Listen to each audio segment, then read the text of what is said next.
Olá pessoal, tudo bem? Estamos ao vivo para o país inteiro, para o mundo inteiro, né? Aqui pelas mídias sociais. Vai deixando sua pergunta, vai entrando aqui no nosso canal. Muito obrigado, você que é recorrente aqui desde fevereiro no nosso canal, quando nós começamos a alertar e fazer esse trabalho de prevenção à pandemia. É um trabalho que a gente faz com muito amor, com muito carinho. Estamos começando tarde hoje, porque a gente realmente está trabalhando muito, estudando muito para informar e trazer a informação correta para vocês. Esse é um momento de muita cautela, esse é um momento de muita solidariedade, tá? O mundo inteiro está passando por isso e o Brasil, mais do que nunca, sofrendo, né, com todas essas atribulações, confusões, desuniões, falta de liderança política, enfim. É um momento em que a gente precisa sentar e acalmar. Nenhuma pandemia, nenhuma guerra se ganha, se enfrenta dessa forma aí. A gente tem que sentar na mesa e conversar. Bom, então para você que está entrando pela primeira vez no nosso canal, seja bem-vindo. Nós temos mais de 25 anos nessa área e a nossa intenção aqui é compartilhar conhecimento, fazer um trabalho voluntário educacional. Esse é o nosso canal no YouTube. Você já chegou aqui, alguém lhe indicou, alguém deve ter repassado. Nós atuamos há bastante tempo nessa área e vamos auxiliar. Hoje a gente está com um bate-papo ao vivo em todas as nossas lives desde dezembro, para você que acompanha aqui no canal e para você que está entrando pela primeira vez, obrigado. Bom, vamos lá. Nós criamos esse canal aqui para auxiliar as pessoas quando eu ainda estava na China. Eu viajo muito para a China, trabalho nessa área e a gente tem muita experiência com os orientais, com Taiwan, com as Coreias. Conheço muito toda a região da China, Hong Kong, Estados Unidos, morei, trabalhei lá, dei palestras em grandes universidades do mundo inteiro aí. O meu currículo está aqui, você pode entrar aqui ó, na nossa página, tem aqui no LinkedIn, tem os nossos Facebook com as nossas informações também, que são fornecidas no Facebook. E nossas palestras estão dadas desde fevereiro, quando eu ainda estava lá, né? Finalzinho de janeiro. Eu tinha alertado, quando eu estava lá em janeiro, eu tinha alertado o Brasil, olha, está acontecendo uma coisa aqui que eu nunca tinha visto. Isso começou a ocorrer na China já no que a gente chama lá na China de Ano Novo Lunar, que é o nosso final do ano aqui, o nosso Ano Novo aqui. Lá é o Ano Novo do Dragão Lunar. Como a gente faz aqui também, que se reúnem todas as famílias, lá eles fazem da mesma forma. Mas infelizmente foi por lá que começou, eu já expliquei isso em lives anteriores. Sempre eu vou comentando um pouquinho para vocês dessa vivência que a gente trouxe de lá. O certo é que quando explodiu a coisa toda, quando a OMS alarmou, que já foi aí pelo dia 7 de janeiro, nós conseguimos ainda alarmar, avisar o que estava acontecendo lá, informar, e muitos conseguiram se precaver. Todas essas lives nossas estão aqui divididas no canal, então você pode ir lá e assistir uma por uma. De repente você tem dúvida de como começou, de repente você tem dúvida na área de Direito Internacional, da qual eu sou professor. Então você pode ir lá, por exemplo, querer saber, vou pegar uma live aqui, plano de saúde. Eu queria saber se plano de saúde tem. Então você vai lá, abre a live referente a plano de saúde. Como é que ficam seus contratos, como é que ficam suas contas, como é que ficam seus direitos durante a pandemia. Nós explicamos isso tudo detalhadinho lá, tem toda a sinopse. É só você entrar lá e assistir, deixar sua pergunta, tá? As perguntas normalmente a gente vai respondendo tudo ao vivo. Como vocês estão entrando aqui, já estão colocando as perguntas, vão colocando que a gente vai responder. E tem live específica de quando a gente estava lá na China, tem live de quando a coisa começou a acontecer, as nossas previsões, as nossas predições. Se vocês podem olhar, as predições elas ficam aqui, então não tem como alguém dizer que não foram feitas. Está aqui, elas foram feitas. Nós fomos praticamente o primeiro canal no Brasil a alertar. Ajudamos outros canais também mencionam o nosso canal, a gente agradece por isso. Mas nós avisamos ainda, se você pegar aqui, quando ninguém sabia quem seria o epicentro, quando a China ainda estava com 10 mil casos, nós já vínhamos avisando, olha, muito cuidado que tanto o Brasil como os Estados Unidos têm características aí epidemiológicas, de estrutura, de infraestrutura, contaminação pelo ar, né, o contágio pelo ar, pelos olhos, que a gente vai tirar dúvida também hoje aqui na live, para mostrar para vocês. Nós estamos com um monte de dúvidas chegando, vão colocando as perguntinhas que a gente vai responder na medida do possível para todo mundo. Então vamos fazer a nossa análise como a gente sempre faz, a nossa análise mundial, análise nacional, para a gente ter uma ideia. Nesse momento nós temos 4.628.000 casos de coronavírus, com 308.000 mortes e 1.758.000 recuperados. As curvas logarítmicas exponenciais, Estados Unidos continua na frente com 1.484.000, o Brasil com 220.000. Aqui são casos do World Metro, são os casos oficiais, tá? Eu já vou chegar lá para explicar para vocês como a gente fez aquela predição que saiu lá no Fantástico, saiu no Jornal Nacional, a CNN também divulgou. Enfim, a Folha, Correio e outros órgãos divulgaram também. Como é que a gente chegou àquele cenário de estudo lá com os casos subnotificados, que eu já vou mostrar para vocês que nesse momento é, em média, 10 vezes isso aqui que você está vendo. E vou citar também por quê, tá? Então vamos lá, o Brasil nesse momento tem 220.291 casos.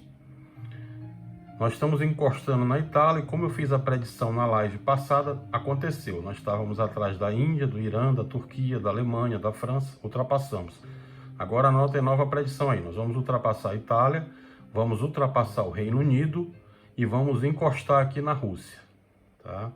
Em casos oficiais. Nós estamos tendo uma média de 25.000 casos por dia. Já é a mesma média dos Estados Unidos, é uma média muito preocupante. Sendo que nós ainda não testamos nem 2% do que os americanos já testaram. Se você observar aqui, os americanos já testaram 11 milhões. Nós, agora que testamos, 735.000. O que significa que o nosso índice já é muito alarmante. Como eu falei nas lives anteriores, nós já somos epicentros do mundo. Infelizmente, eu gostaria de estar errado, né? Eu sempre falo isso para vocês, ninguém gosta de dar notícia triste, mas é a realidade, ela é dura. Aqui é a nossa participação na CAGUA, uma comunidade científica voluntária ligada à Casa Branca, a Harvard e a Universidade de Georgetown, tá? Onde você faz colaboração voluntária com trabalhos lá, vocês podem me mandar, que a gente vai mandando à medida em que vai chegando. Modelo de transmissão interativo, esse modelo ele faz o cálculo com um modelo de transmissão, incluindo aí as pessoas infectadas, assintomáticas, os postos iniciais e análise exponencial Brasil por estado. Nesse momento, nós temos um monitoramento a nível Brasil com casos oficiais aí que a gente acabou de citar, próximo de 220.000. Esse é o painel de monitoramento da USP, ele ainda não registra a data de hoje. Como a gente está na madrugada, aqui, agora 1h20 da manhã. Ele vai registrar daqui a pouco, já, mas aqui já está para vocês terem uma ideia do que eu quero chegar. Total de confirmados e o total de óbitos, nossa curva continua logarítmica ascendente, com a comparação dos casos em relação a outros países. Se você observar a nossa taxa por 100 mil habitantes em escala logarítmica, o Brasil é esse azul aqui, ó, que está mais grosso aqui no gráfico. Você vai observar que a nossa curva logarítmica, ela é muito parecida com a curva da Itália e com a curva do Reino Unido e a curva americana, dos Estados Unidos. O que significa que a gente está muito próximo de atingir o colapso, que nós já vimos mostrando os estudos para vocês. E eu sei que muitos, inclusive já está chegando essas perguntas aqui, professor, quando é que vai ser o pico? Já vou chegar lá. Observem que a gente está tendo muitas fake news aí na internet, muita informação que não é verdadeira, muita coisa que vocês têm que filtrar um pouquinho. Não acreditem em tudo que vocês leem lá, porque muitas dessas pessoas que colocam essas informações lá nunca estudaram, alguns nunca nem saíram daqui do Brasil, não tem nem a mínima ideia do que é uma China, do que é uma Europa, do que é os Estados Unidos, nunca frequentaram Nova York, não moraram, não estudaram lá, não sabem como é o contágio. Por que que nós citamos aqui, desde a primeira live, que olha, cuidado, coronavírus mata. O SARS-CoV-2, quando ele chegou na China e a gente estava lá, nós vimos como foi. Por isso que a gente criou o canal, no intuito de salvar vidas, no intuito de avisar a todos na comunidade que era uma coisa muito perigosa, porque nós estivemos de perto olhando lá. Os chineses fizeram a maior operação de guerra que eu já vi na história. Eles colocaram mais de 20 mil pessoas, incluindo advogados, engenheiros, médicos, pessoal de bombeiro, exército, enfermaria, enfim. Quando eles perceberam, eles erraram lá no começo. Como eu sempre falo para vocês, a minha opinião aqui, ela não é política, eu não trato. Inclusive está chegando um monte de pergunta política aqui, alguns não me conhecem, então podem deixar a pergunta no canal, tá? Mas aqui a gente faz uma visão de ciência, tá? Eu não vou discutir. Eu vou discutir medidas que poderiam ser feitas para melhorar. Mas a gente não entra nessa seara de discussão política, porque nesse momento nós estamos preocupados com ciência e com vidas. Nós temos nesse momento aproximadamente 15 mil pessoas no Brasil em óbito. Isso não me deixa dormir. Eu acho que não deixa muitos de vocês. Apesar de eu saber que tem alguns que dormem. Mas o nosso caráter impede isso. E eu, como pai de família, tá? Eu peço a Deus todos os dias que consola essas pessoas. Eu já tive familiares mortos. Quem acompanha aqui no canal sabe o que eu estou falando. Eu já tive familiar morto pela Covid. E para a morte não tem argumento. Para a morte, o vírus não pede o título de eleitor. O vírus não quer saber da sua ideologia política. Ele trata todos da mesma forma. Nós temos que procurar nos unirmos. Os políticos têm que procurar se unirem. O Brasil precisa enfrentar isso e não trabalhar como tem trabalhado ultimamente, com uma completa falta de planejamento, uma completa... Você não observa o envidamento de esforços, né, de todos juntos para enfrentar. Não, quem está enfrentando é o povo. O povo é que está morrendo lá na ponta. Inclusive eu olhei uma cena hoje que eu já vou comentar com vocês ali no nosso gráfico. Aqui em Brasília, olhei também no metrô da Luz, em São Paulo, olhei no Rio, olhei no Maranhão, olhei no Ceará, olhei no Amazonas. Eu procuro pegar isso tudo para passar para vocês. Pacientes que estão chegando para serem atendidos de Covid, e quando o paciente chega no hospital, estão sendo devolvidos, estão pegando metrô, estão passando tratamento para eles, para voltarem para casa. Nós não temos kit de teste, nós não temos medicamento, e estão devolvendo os pacientes para casa. Isso, no direito, é crime, é omissão. Agora, pior, você pega um paciente que não está mais assintomático, ele já apresenta sintomas, ele já está com hiposmia. O que é hiposmia? Perda de olfato e paladar, ele já tem alguns sintomas relacionados à Covid, já tem outras pessoas dentro de casa que estão com sintomas. Aí você pega e ao invés de tratar esse paciente, você manda para o metrô lotado, às vezes ele está sem máscara, e o que ele vai fazer? Ele vai contaminar mais pessoas. Então, do ponto de vista de planejamento de saúde pública, nós temos que mudar radicalmente, porque tem muita coisa errada. E aqui eu não vou discutir política, como eu nunca faço com vocês, eu estou discutindo ciência. Nós temos que mudar.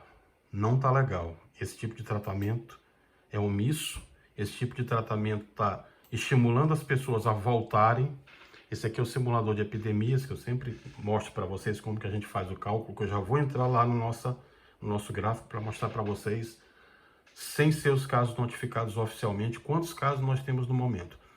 O simulador de epidemia, ele calcula a população que não é imune à doença, ou seja, os suscetíveis, a população altamente incubada, que são os expostos, número de infecções ativamente circulando, são os infectados, População não mais infectada por isolamento ou imunidade, são os removidos do gráfico. Os totalmente recuperados e as hospitalizações ativas, os que estão hospitalizados, além das fatalidades, que são os óbitos. Isso a gente mostrou na live anterior, é só você voltar lá. É o R0 que a gente sempre chama aqui. Esse é o nosso objetivo, chegar no R0, no paciente R0, para diminuir essas transmissões. Vamos então para o nosso gráfico. Esse gráfico ele foi feito, como eu expliquei na live do mês de abril, foi feito um comparativo da USP com a Coreia do Sul. Esse estudo foi divulgado no Fantástico, no Jornal Nacional. É uma metodologia que leva em conta a taxa de letalidade dos casos, o Case Fatality Ratio lá, né? E ela é fixa, ou seja, o método ele faz um ajustamento da curva de casos com base no registro de óbitos, considerando que este é mais consolidado no nosso país. Se você for nos registros de cartório, você vai ver que tem muita gente lá que está sendo catalogada, infelizmente, né? A família já tem um problema enorme. A pessoa fica ali, fica 3 dias, não é atendida, acaba que morre.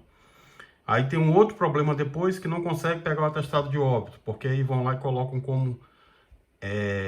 não colocam como COVID, estão colocando como insuficiência respiratória, como infarto, ou seja, outras tipificações que a gente sempre comenta. A COVID não é uma simples doença respiratória, é isso que muitos não conseguem entender, inclusive quem é da área médica não entende. Agora que estão começando a entender, e nós já falamos isso desde lá da China.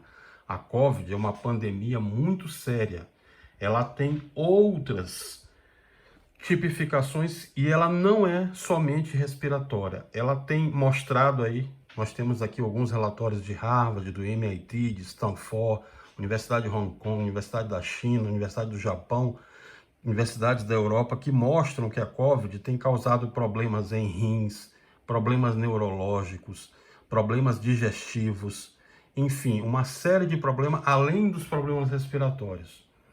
Esse é o gráfico de estimativa.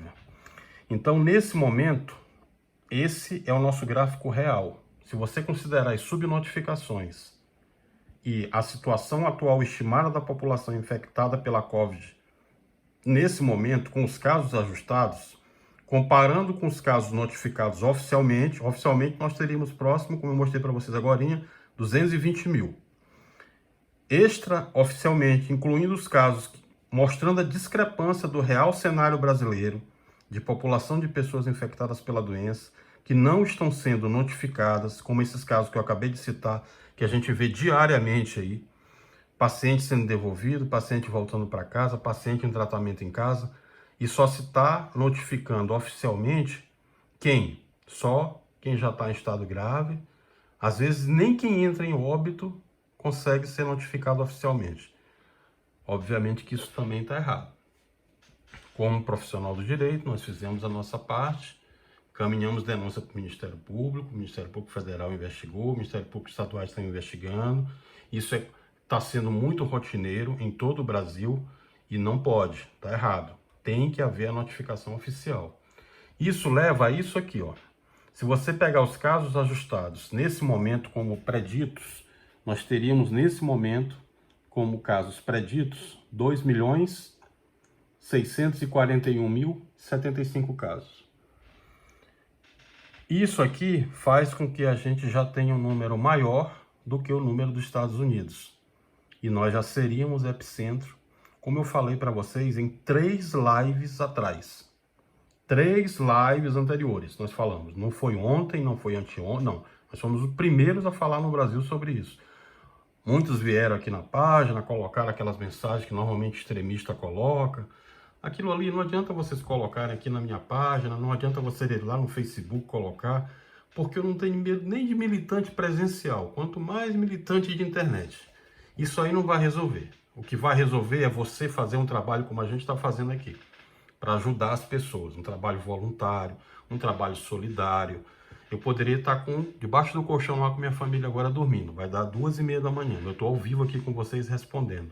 E isso é toda semana, e isso é de 4 em 4 dias, e a gente está trabalhando, está ajudando, está procurando, está visitando, para ajudar. É isso que vocês deveriam fazer também. Quando a gente não tem muita coisa que fazer, vem para cá, vem ajudar, vai no hospital, vai ser voluntário, vai trabalhar lá no corredor, vai ajudar médico, vai ajudar enfermeiro, vai ajudar administrador do hospital, vai pegar material, vai pegar essas pessoas que estão no meio da rua, que estão precisando, vai dar uma carona, vai levar uma cesta básica. Isso é bom, isso faz bem, vai fazer bem para você também. Isso é muito melhor do que qualquer tipo de extremismo. Nós já falamos sobre extremismo aqui. O extremismo ele é estudado. O negacionismo ele é estudado desde antes de Cristo. Vai ler lá Aristóteles, vai ler Sócrates, vai ler os filósofos, vai ler Carl Sagan. Se você for ler, você vai observar o que eu estou falando. Vai ler Freud. O negacionismo ele já é antigo. Em 1918, quando teve a gripe espanhola, sabe o que aconteceu? Além do negacionismo, teve tantos problemas que até presidentes se suicidaram naquela época. O presidente morreu, inclusive um presidente do Brasil. Quem conhece história aí, quem conhece direito, lembra disso. Então, isso aí não leva a nada. O que leva é você trabalhar para ajudar. A gente tem que ter um pensamento positivo, um pensamento progressivo para tentar ajudar essas pessoas. Não é fácil. Eu presenciei, eu sei o que eu estou lhe falando. Quando a morte chega, não tem argumento. Se a morte chegar na sua família, Deus o livre. Mas já chegou em 15 mil. E a gente sabe como é duro. E aí não tem argumento. Então vamos procurar fazer um trabalho para ajudar essas pessoas. Esse é o número atual. Bom, vamos lá. Eu peguei um trabalho de Harvard aqui para mostrar para vocês. Com relação ao efeito do patógeno. Tá? Ah, professor, o que é isso? Bom, vamos lá. Eu vinha conversando com vocês que, na verdade, a COVID, ela não começou naturalmente. Muita gente, inclusive, está perguntando aqui, professor, afinal de contas, foi biológico, foi natural? Não, isso eu já respondi na live anterior. Só você voltar lá que vai ver minha explicação científica sobre isso. Eu vou resumir aqui para você, como a gente está com pouco tempo, eu vou resumir. Eu estava lá na China, eu posso lhe testemunhar. Se você pegar, eu até comecei a fazer isso aqui, no outro Mac aqui, para mostrar para vocês. Se você pegar o DNA viral da SARS-CoV-1, que foi a primeira SARS do CoV lá na China, isso não é de agora não, tá? Isso aí a gente está falando de 2002. Em 2002 já se falava em SARS-CoV-1.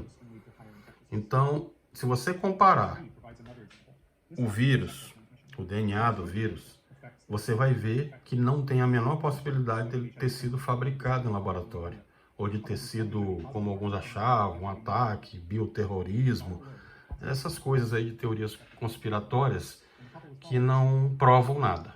Então isso aí tudo são suspeitas. Não aconteceu. O que aconteceu de fato é que nós temos um vírus muito perigoso, mas que ele é natural, ele foi criado naturalmente.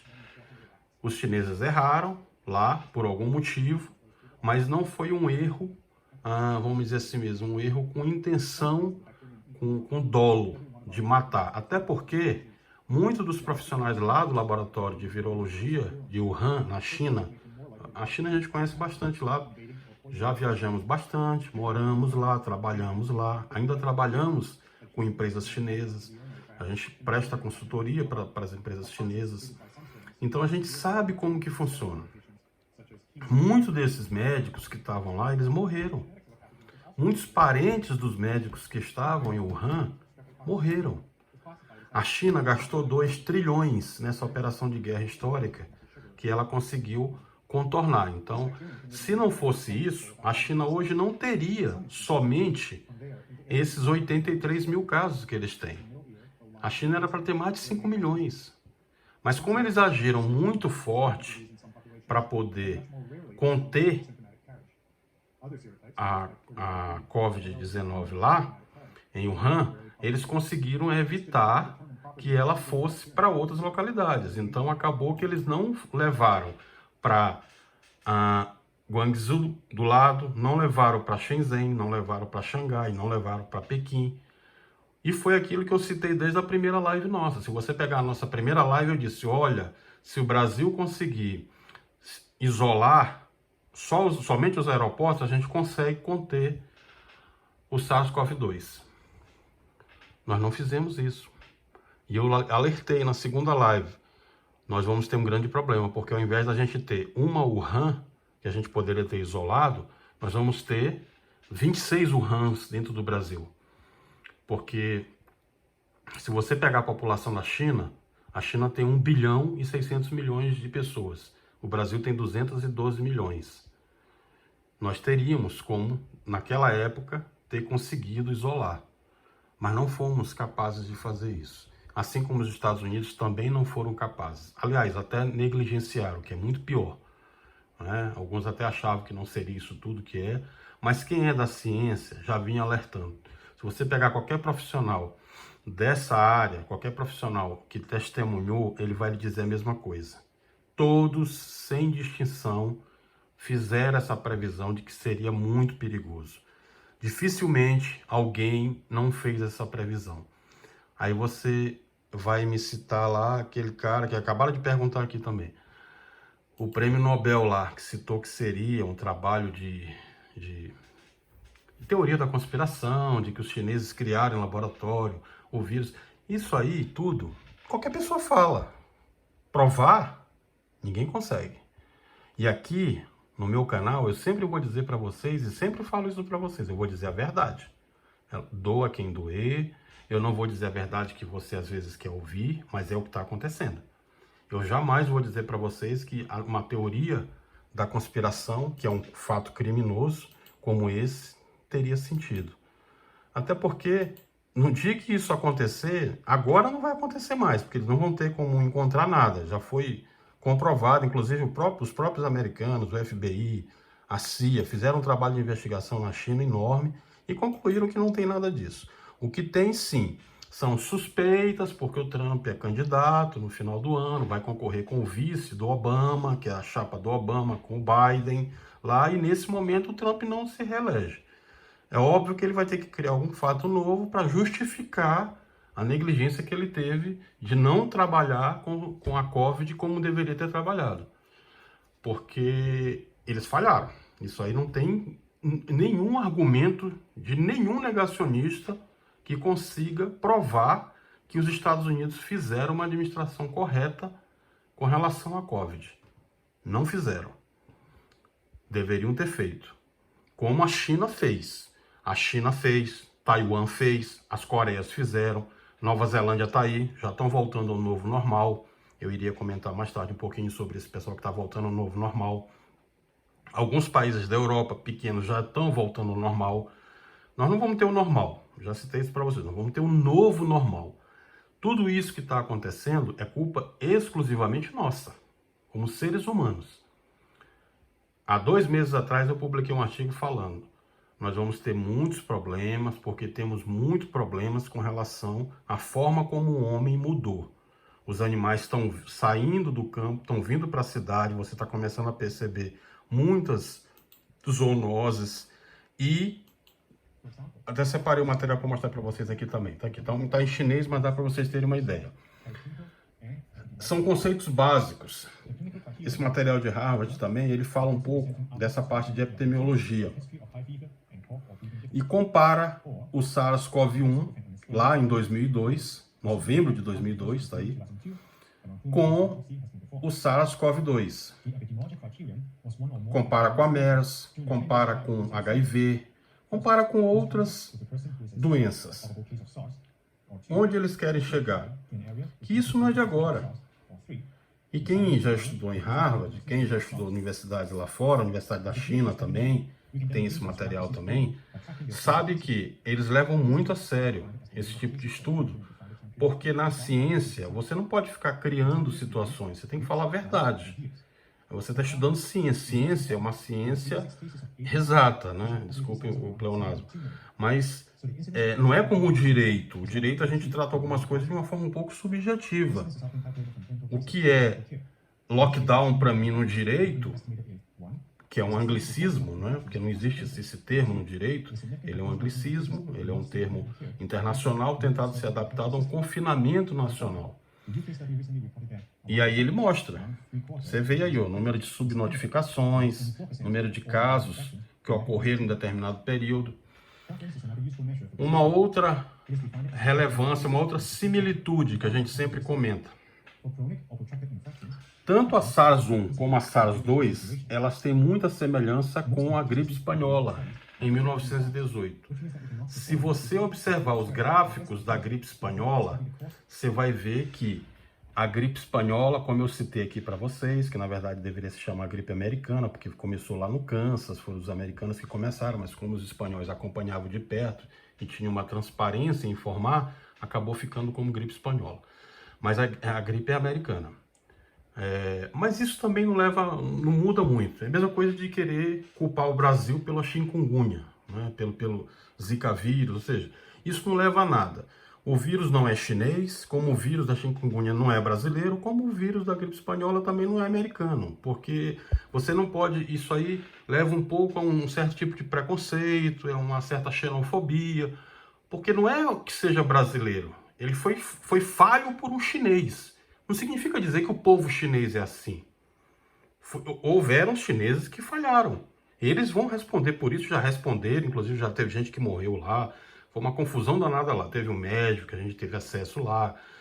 Esse médico foi um herói lá na China, porque ele foi o primeiro a revelar. Muita gente não acreditava. O governo, o Partido Comunista Chinês o censurou. Enfim, quando o governo passou a dar atenção porque ele estava transmitindo realmente, aí já era tarde demais, foi que eles correram para fazer a operação de guerra, para cercar tudo, e isso aí tem que se dizer a verdade. Eles fizeram uma operação que nenhum outro país fez. Nós poderíamos ter feito aqui, para não deixar chegar na situação que a gente está hoje, com 2 milhões de contaminados aí, subnotificados, 223 mil oficiais, 15 mil mortos. Isso é muito, isso é muito. Lá na China, quando chegou em 323 mortos, eles pararam a China inteira. Foi lockdown nacional. Eu estava lá, eu vi como foi.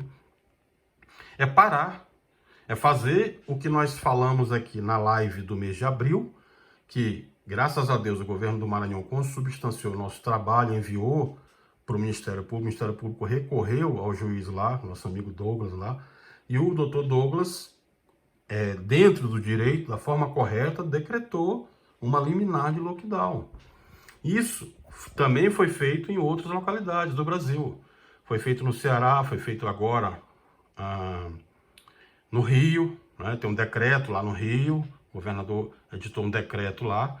Eu vou falar especificamente de lockdown na nossa próxima live. Estou preparando material para vocês, porque como é muito ligado à área do direito internacional, tem aí que a gente vai falar de o que é estado de calamidade pública, o que é estado de sítio, o que é estado de defesa. Eu vou trazer um pouquinho mais de informações para vocês. Como a gente faz tudo aqui sem lei, é tudo ao vivo, não tem edição, vocês sabem como é.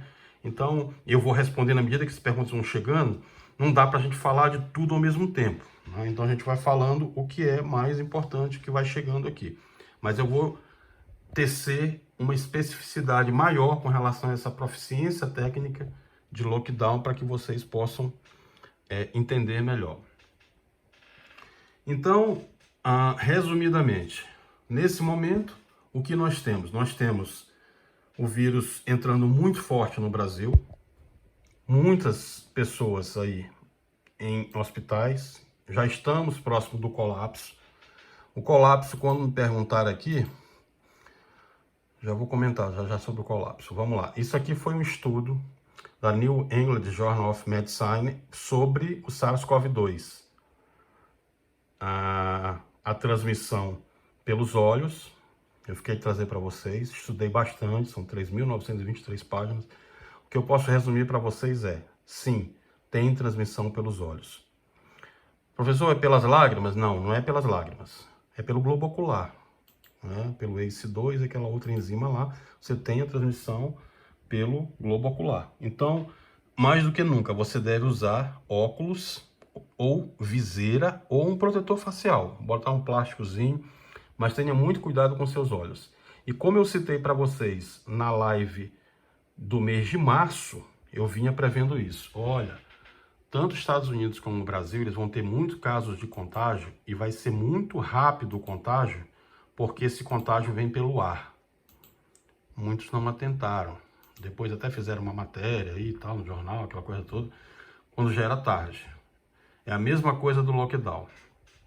Nós agimos tarde. Nós estamos falando aqui de lockdown, nós estamos falando de isolamento social, nós estamos falando de confinamento há 2 meses.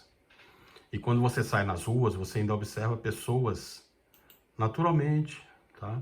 Esse é o estudo da Universidade da China com relação ao contágio pelo ar, pelos aerossóis. Eu falei disso aqui especificamente em uma live explicando, mostrando, nós mostramos os vídeos, como as gotículas transmitem, até o ato de falar. Se você estivesse aqui do meu lado, eu falando, você poderia estar pegando o SARS-CoV-2. Eu poderia estar lhe transmitindo se eu tivesse sintomático ou se tivesse assintomático transmitindo.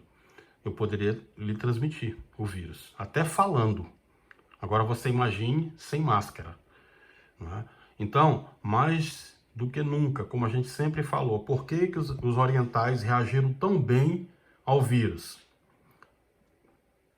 Muitas pessoas aqui colocaram essas perguntas aqui, eu já vou respondendo essas aqui também, porque aqui a gente já respondeu muito, aqui a maioria que está perguntando é gente nova, não assistiu às lives anteriores. Por favor, volte nas lives anteriores para você ver como nós comprovamos cientificamente, explicamos passo a passo. Não tem essa teoria da conspiração, não é porque os chineses saíram de lá, isso aqui tudo esqueçam isso aqui. Aqui é o nosso bate-papo em alto nível. Esse bate-papo aqui nosso não é bate-papo de grupo de WhatsApp, aqueles bate-papo que você vê lá do lado, no Facebook. Não, aqui é bate-papo científico. A gente fala e prova. E só fala o que é verdade. Por isso que é um bate-papo com muitas perguntas e respostas. Tem que ser no nível dessa forma. Eu estou agendando uma próxima live para vocês para tratar especificamente de dúvidas. Eu já fiz vários artigos sobre isso, explicando lá por que tem que usar máscara, por que tem que usar viseira, por que ferro de passar mata o vírus, que algumas pessoas perguntaram na live anterior.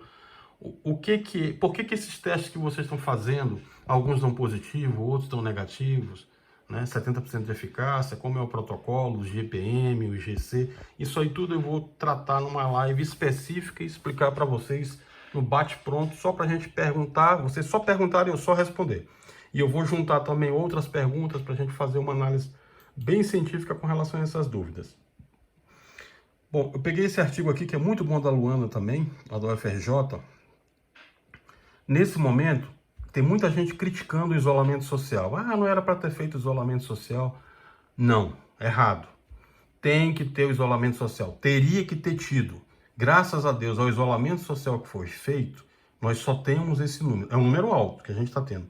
Mas ele já reflete um pouco do que melhorou. Era para a gente ter um número bem maior. Tá? Quarentena é o período em que o indivíduo entrou em contato com alguém apresentando sintomas da doença e ele precisa se resguardar para entender se ele foi ou não contaminado, podendo ou não vir a desenvolver a clínica da doença em si. Para a Covid-19, esse tempo foi calculado em 14 dias, considerado suficiente para que o período de incubação seja vencido e tenhamos algum desfecho. Já o distanciamento social é o comportamento de se afastar fisicamente de outras pessoas no decorrer dos seus afazeres diários, a fim de se manter uma margem de segurança contra a transmissão mais acentuada de uma patologia. A Covid-19, por ser transmitida majoritariamente por gotículas de saliva carregadas com as partículas virais, permite que essa distância seja de 2 metros. Isso seria suficiente para que essas diminutas gotas de saliva, ao serem expelidas durante a fala, mais pesadas, que são com relação ao ar, sofram a ação da gravidade e caiam no chão ou superfícies próximas a ele. Quanto a estes 2 primeiros conceitos, gregos e troianos, não parece ter tanta divergência, à exceção da discussão sobre as máscaras, né? Que é um mote de outro texto para o futuro. Máscara, eu já falei para vocês, é obrigatório usar. Ponto final, tem que usar. Quando você usa máscara, é só pegar a live anterior que você vai ver o gráfico que a gente mostrou lá. As gotículas, elas deixam de ser expelidas. E você está se protegendo e está protegendo o seu próximo também. Esse foi o estudo feito lá no laboratório da China com as pessoas que estavam naquele bar que eu citei. É só voltar na live anterior que você vai ver lá. Como que a gente comprova que houve a transmissão por aerossóis. O que é aerossóis? A transmissão pelo ar. Gotícula transmitindo pelo ar. Fluxo de ar-condicionado influenciando, ele leva a gotícula e contamina. Então agora, além do contato que nós já falávamos, além do contágio pelo ar, que você tem que obrigatoriamente usar máscara, você tem o contágio pelos olhos. Claro, já tinha anteriormente nariz e boca, né? As mucosas. Mas você tem que ter muita atenção com relação às viseiras. Usar viseira. Se não tiver óculos, põe uma viseirazinha. Seu olho tem que estar protegido, porque seus olhos, eles são suscetíveis a pegar o vírus. O SARS-CoV-2, o vírus provavelmente dito, ele é um fio de cabelo seu dividido por 300 mil. Então ele é praticamente invisível. Ele vai estar na sua unha, ele vai estar na sola do sapato, ele vai estar na sua roupa. Você pode pegar ele no elevador. Por isso que quem mora em apartamento está pegando mais que quem mora em casa. Tudo isso você tem que ter esse cuidado, tá? Calculadora de pressão hospitalar, para quem perguntou aqui, muita gente perguntando com relação a pico. Quando que vai ser o pico? Tá aqui, ó. 21 de junho de 2020. Esse vai ser o pico. Depende da sua demanda hospitalar. Nós já estamos com os leitos quase em todo o país já sobrecarregados. Aqui nesse momento, ó, 91,31%. Então, nós estamos muito próximo do pico. E esse pico, ele depende também, ele é dinâmico, ele depende do isolamento. Como nós estamos fazendo poucos testes, esses números, eles são todos dinâmicos. Em tese, nós teríamos que ter mais testes para que essa análise seja mais próxima da realidade. Como nós não estamos testando muito, nós estamos devolvendo pacientes para casa, essas pessoas estão entrando em ônibus, em metrô, em paradas, estão se aglomerando, estão indo para manifestação, estão indo para funk, estão indo para churrasco. Isso aí é atitude que não tem que ser nem discutida. Aqui não é o fórum de discutir isso. Eu acho que isso é uma questão de consciência. E isso aí não depende do político, não. Tudo bem, tem um ou dois políticos aí que ficam incentivando as pessoas a se aglomerarem, o que é crime, inclusive, porque existe um artigo lá no Código de Processo Penal, no Código Penal também, desculpe, o crime de, artigo 267 lá, o crime de pandemia, tá? No direito, como é que é tratado isso? É como se você tivesse com uma banana de dinamite no seu corpo, que você está propagando. Você pode a qualquer momento explodir ali no frente de todo mundo. É a mesma coisa, se você está contaminado, você está sabendo que está contaminado, está influenciando as pessoas a se contaminarem, é crime, está errado. Não tem que se discutir, tá? Não tem que negar. E é o que a gente vê, infelizmente, é uma ignorância enorme. São pessoas aqui em Brasília, em São Paulo, no Rio, no Brasil inteiro, no Nordeste, no Sudeste, no Sul.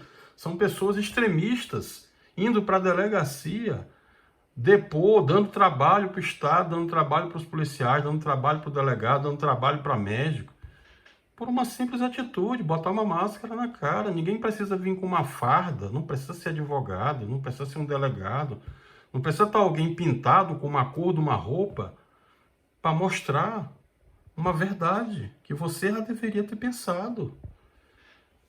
Olha, isso é vergonhoso. Me desculpe, mas o que eu vou falar aqui é vergonhoso. Eu tenho alunos de Portugal, eu tenho alunos na Espanha, eu tenho alunos da França, tem gente que acessa o nosso canal aqui em Angola, em Taiwan, na Hong Kong, na China, inclusive aqui acabou de entrar uma moça aqui chinesa. É vergonhoso a gente ter que explicar para eles, porque eles não conseguem entender. Se vocês entrarem aí nos grupos de coronavírus, aí muita gente aqui comenta, entra no nosso canal, professor, pessoal de Portugal, eu vou falar o que para eles? Eu tenho vergonha, sinceramente. Porque eles perguntam, teve um rapaz que entrou numa farmácia aí e ficou brigando com o cara porque para ele já tinha botado a máscara, porque a máscara estava na cabeça, não nos olhos. Pelo amor de Deus, isso transmite uma falta de educação tão grande. Não é ser extremista, não é só isso, não. Isso aí já é um problema, mas é um negacionismo, é uma ignorância tão grande, porque não cabe, sabe? O europeu não consegue passar na cabeça dele essas coisas. Ué, você não pode botar máscara? Alguém tem que dizer que você tem que botar máscara para se proteger, proteger sua família? É ruim, né? Aqui o modelo de predição de comportamento, tá? Do número de casos da Covid. É um modelo matemático exponencial para os próximos 10 dias. Então você observa que São Paulo está subindo muito.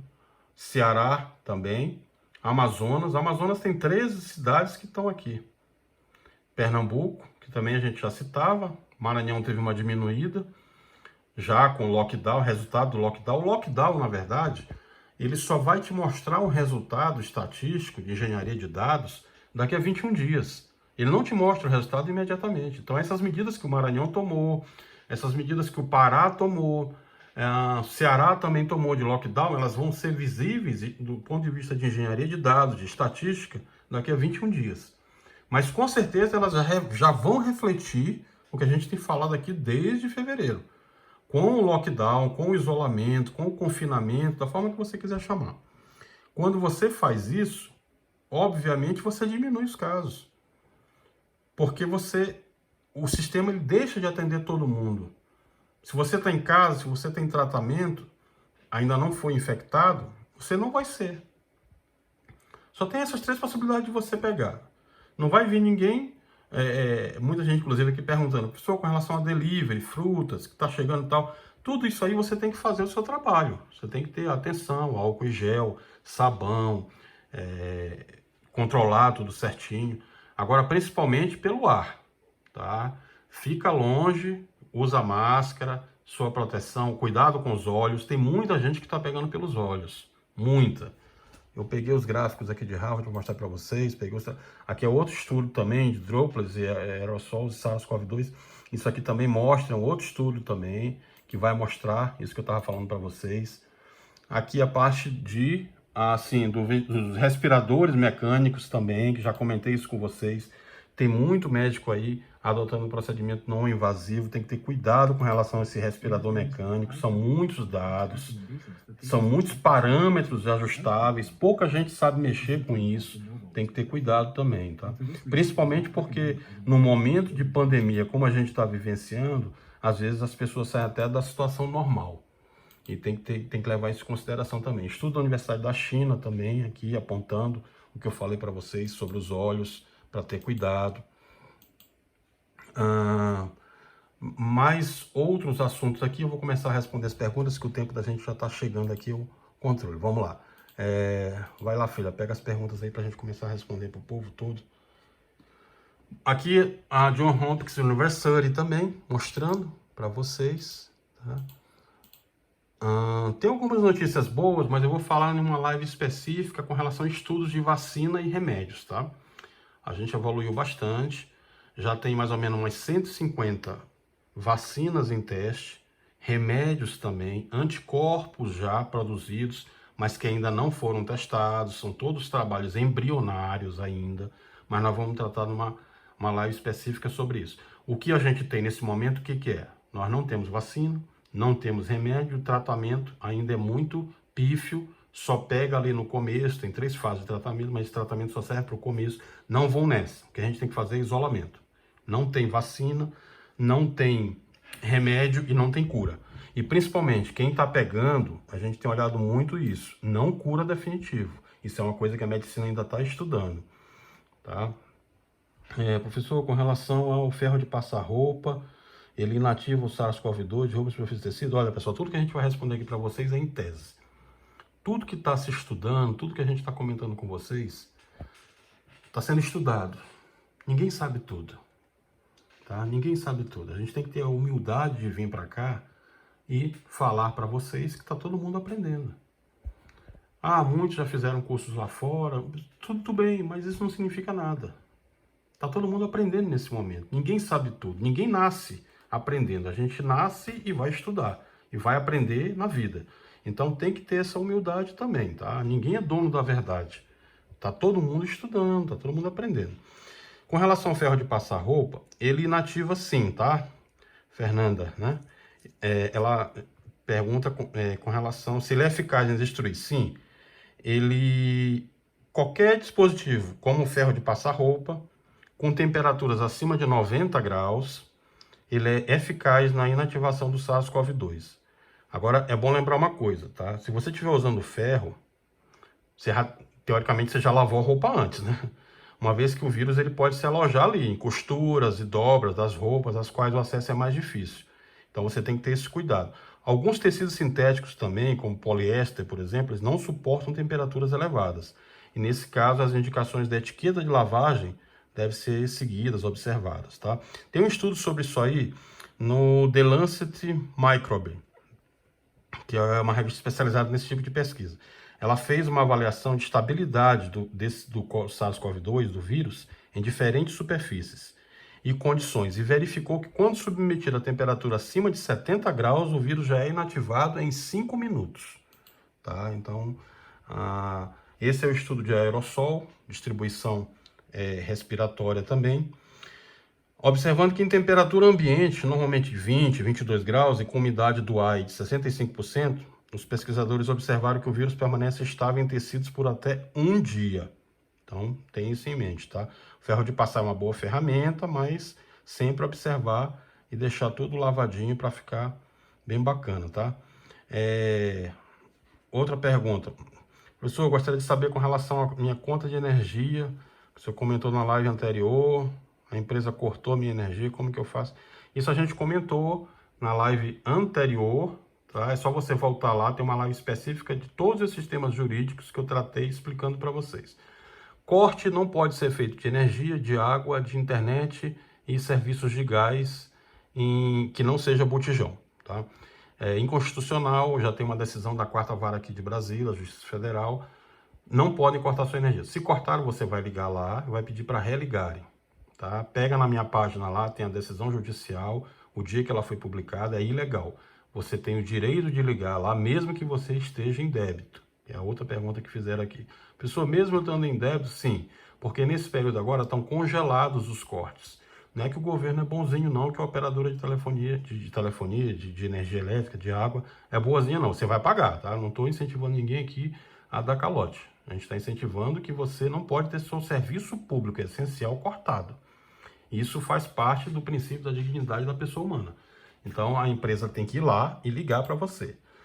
Tem todas essas informações, como que você vai proceder na minha live anterior. Só voltar lá que você vai ver como é que eu cito lá, como é que você vai ligar, como é que você vai passar para a ANEEL, que é a Agência Nacional de Energia Elétrica. Se eles apresentarem algum tipo de empecilho, não quiserem ligar, eles são obrigados a ligar. Eles têm que atender uma decisão judicial, tá bom? Vamos lá, próxima pergunta. Com relação a... Tá, essa dela é em mandarim, né? Tá, não, tudo bem, deixa eu olhar aqui rápido. Vamos lá. Gostaria de saber mais informações sobre a ivermectina e seu provável uso como medicamento contra o SARS-CoV-2. Bom, a ivermectina ela é um vermífugo, tá? Normalmente ele é usado para tratamento antiparasitário. Tem algumas pesquisas aí in vitro que mostraram que ela inibe a replicação viral. Mas eu aconselho a você não usar no momento, tá? Porque isso é muito incipiente, não é possível saber ainda se a replicação ela foi inibida por ação do vermífugo ou por outros fatores. Até porque é muito difícil manter vírus ativo em culturas de laboratório. Pode ser até que ela tenha uma ação, mas é incerto ainda. E tem estudos aí que mostram que o antiparasitário não é o que há de mais promissor em estudo contra o novo coronavírus. O medicamento que a gente normalmente vê aí, que mostrou os melhores resultados e já encontra-se em fase de estudos clínicos para a COVID, é o Remdesivir, né? Que é um antiviral testado no passado aí contra o ebola, hepatite C, mas isso tudo ainda é muito embrionário, está em teste, não tem. A verdade é essa, é procurar não adquirir, tá? Pessoal, álcool em gel fora do prazo de validade pode ser usado? Não, não pode, tá? Se você tem um álcool em gel aí, se a data de validade está vencida, você vai lá e pede para trocar. Produto fora de validade, indicado pelo fabricante, ele não tem garantida as suas características, como eficácia, aderência, ou seja, o álcool pode até desinfetar, mas ele não vai ter o efeito desejado. E outra, você está pagando. Se você está pagando, por que você está comprando produto vencido? O produto vencido tem que ser dado de graça. Nesse caso aqui, nem isso. Você vai lá e devolve. Não, eu quero um outro dentro da validade. Tá? Em relação aos géis, essas alterações dependem também do tempo. Né? Se foi meses, se foi ano, que pode afetar até a textura do produto aí. Eu normalmente não recomendo. Você vai lá e pede para trocar. O prazo de validade do álcool, inclusive o álcool ele pode até evaporar, tá? Comprometendo o efeito aí de sanitização. E lembrando sempre que o álcool precisa ter a concentração mínima de 70%. Após o prazo informado pelo fabricante, não há garantia desta concentração. Tá bom? Próxima pergunta, vamos lá, rapidinho. Mãos contaminadas podem levar o vírus aos olhos? A transmissão por lágrimas, ela é desconhecida ou é verdadeira? Não, tá? A gente acabou de falar sobre isso. É possível sim a entrada do vírus nos seus olhos por meio do ar. Gotículas com esses vírus que estejam em suspensão, eles podem entrar pelos olhos. As lágrimas não. A lágrima é só uma via de transmissão, mas não tem estudo comprovando não que pode ser pela lágrima, tá? Pelos aerossóis sim, pelo ar sim. Até 3 horas após uma pessoa infectada espirrou, tossiu, pode pegar no seu olho e você vai adquirir. Só não há evidência de que essas partículas possam entrar no organismo pelos olhos através das lágrimas, tá? Ainda não tem esse tipo de teste. Normalmente, em ambiente hospitalar, isso fica mais complicado, porque os profissionais de saúde estão ali, eles são mais expostos, usam óculos de proteção, tem aquele procedimento de intubação, que libera partículas, aerossóis no ar, mas pessoas comuns normalmente não têm necessidade de usar esse artefato lá, tá? Não há nenhum tipo de relato ainda de permanência do vírus em lágrimas, mas ainda é embrionário, a gente não pode afirmar. Portanto, nesse momento, não há uma via de transmissão conhecida por lágrimas, ok? Próxima pergunta. Meu marido está infectado e se ele adoecer, deve ser isolado. Bom, se o seu marido está infectado, ele já tá transmitindo, né? Então, se ele está com suspeita de COVID, mesmo com quadro leve, você precisa dormir separado dele. Ele pode ser isolado ou em outro endereço, ou em outro quarto, mesmo que ele não apresente mais sintomas, mas se ele não fez o teste para a doença, é aconselhável ter aquele tipo de tratamento com oxímetro, como a gente já recomendou, para controlar a hemoglobina ali no sangue, procurar um médico, sempre procurar, sempre, nem que seja por telemedicina, mas procurar o profissional que está aí próximo de você, especializado, tá? Nunca se automedicar. E sempre procurar manter os quartos separados, tá bom? Por quê? Porque não pode compartilhar banheiro, roupa de cama, talher, utensílio. E se a pessoa não fizer o teste, é preciso permanecer em isolamento por pelo menos 14 dias. Se não tiver mais sintomas, pode voltar a dividir os mesmos ambientes. Mas isso sempre com acompanhamento médico. Vai lá, leva, tá? Não toma nenhum tipo de remédio, não faça nenhum tipo de automedicação. O quadro leve, sempre lembrando, não é garantia de que a pessoa não vai infectar o parceiro e que os sintomas podem demorar de 2 a 5 dias para surgir. A gente já comentou isso aqui. Por isso, deve-se evitar compartilhar objetos e utensílios, assim como dormir na mesma cama. No caso de 2 pessoas, se elas se contaminaram juntas ou apresentando sintomas iniciais ao mesmo tempo, aí não é preciso distanciamento, tá bom? Outra pergunta que acabaram de fazer aqui também. Se os 2 estão infectados, não adianta fazer mais isolamento, né? Só tem que se isolar dos outros, mas de vocês 2 não. Professor, com relação à vacina, pergunta com relação à vacina do fabricante X.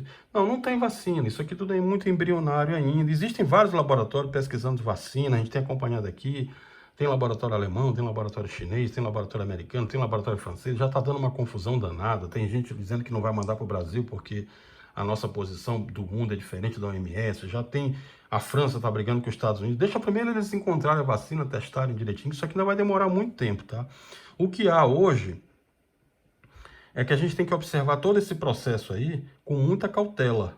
Esse resultado ele não vem da noite para o dia. Essas coisas não acontecem assim.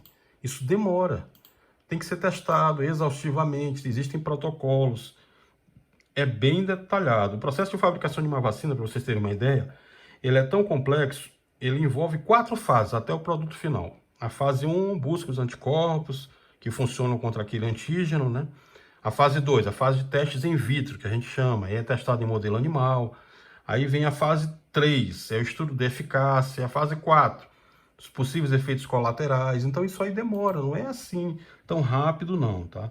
E ainda tem o seguinte, uma vacina normalmente ela não pode trazer mais malefícios do que benefícios. Ou seja, ela precisa proteger sem deixar o indivíduo mais doente. Então você tem que testar com muito cuidado. Algumas farmacêuticas dessas aí já iniciaram testes em humanos. Lá na China eles já começaram, já tem uma que passou, já tem uma da Pfizer também, já tem uma com a alemã Biotech também. Essa vacina ela é feita a partir da sequência do RNA viral. Esse RNA viral ele codifica a proteína, ele vai lá naquela proteína S de spike, né, a espícula, e aí os cientistas esperam que uma vez dentro das células, esse fragmento do RNA seja usado para iniciar a produção da proteína S. E assim desencadear a reação de defesa do organismo. Essa velocidade, com certeza, é sem precedentes. mas é necessário seguir rigorosamente cada uma das fases de teste antes de ofertar a vacina para a população. Tem muitos fabricantes, inclusive fabricantes na bolsa, dizendo que já tem, mas ninguém mostra, né? Muita gente fala que já tem e tal, mas ainda vai demorar muito. Não é o momento ainda de se... Isso ainda vai demorar um ano para vocês terem uma ideia aí, tá? Não vai vir agora. O que tem que fazer agora é se isolar e manter o isolamento social. Professor, manifestação de herpes. Ter herpes pode aumentar o grau de infecção por coronavírus? E com relação ao sintoma de dor de cabeça, aparecimento de herpes na boca, pode ter essa sensação. Bom, o que são as herpes? Herpes são manifestações na pele causadas por vírus da família, né? Aquele vírus herpes viridae. Entre eles tem o varicela zoster, causador da catapora, ou pode ser o hipervírus tipo 1, HSV1, que se manifesta na maioria das vezes com lesões na boca, ou o tipo 2, que provoca manifestações genitais. Os dois tipos aí, eles causam uma doença comum, que é a herpes simples, para a qual 99% da população adulta apresenta imunidade. Essas manifestações, elas acometem entre 0,5% e 1% da população. Alguns herpevírus permanecem dormente no organismo e pode ser reativado quando a imunidade do portador estiver baixa. Normalmente não existe correlação, tá, entre ser portador de herpes simplex e a COVID-19. Eu vi alguns estudos aí que eles relatam manifestações cutâneas semelhantes às de herpes por alguns pacientes com COVID-19, embora não haja comprovação de que tenham sido causados pelo vírus da herpes. Mas isso é bom vocês consultarem um dermatologista, que ele vai explicar mais detalhado aí. Normalmente tem uma enzima conversora, que é aquela angiotensina 2, a ECA2, que é essa que eu falei para vocês dos olhos também. E, nesse caso aí, ela é a molécula pela qual o vírus SARS-CoV-2 se liga às células humanas e invade, pode ser presente aí na epiderme, que é a camada mais externa da pele. O vírus poderia até se ligar a esses receptores e causar danos celulares, que podem aparecer como bolhas na pele. Já tem, inclusive, casos aí aparecendo disso, tá? É possível que essas lesões, elas não sejam especificamente do sintoma da COVID-19 na pele e resultado de uma infecção conjunta por herpesvírus. Mas tem que haver uma análise mais profunda, você tem que procurar um especialista, que aí ele vai te dizer com detalhe, tá? Sem essa manifestação de um conjunto de sintomas característicos da COVID, a manifestação de herpes não levaria a uma suspeita de infecção pelo novo coronavírus aí. Cada caso desse aí tem que ser avaliado, tá? Clinicamente, procure especialista, tá? E nunca se medique. Bom, vamos lá. Vacina da gripe, infecções por outros vírus podem alterar o teste sorológico?